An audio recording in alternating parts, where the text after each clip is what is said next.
Have you ever tried to change your cable company? Well, if you're like me, then you've probably wanted to numerous times. Once you actually try to do it, it's not easy. They do not want you to leave. Now, granted, a lot of times people probably don't make as much of an effort to do so because they realize that the cable company they have now is probably just as bad as the one that they're going to go to.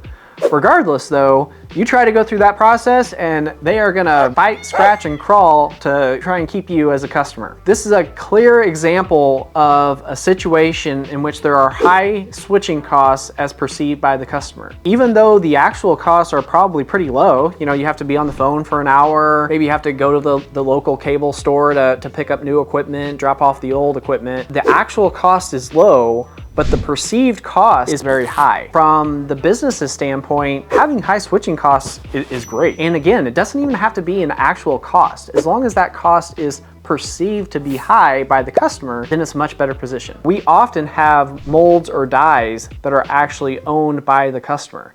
That is both a positive and a negative. The negative is that they can come in and pull that die out and ship it off to the other customer.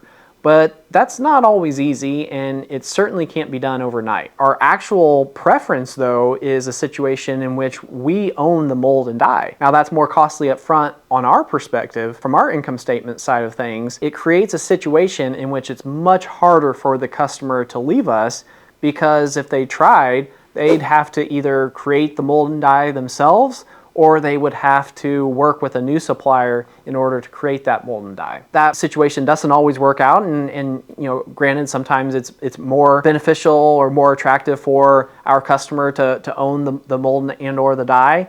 However, in terms of looking at pure switching costs, it's a very clear vote in the favor of the company owning that equipment, so that it makes it more hard for the customer to switch.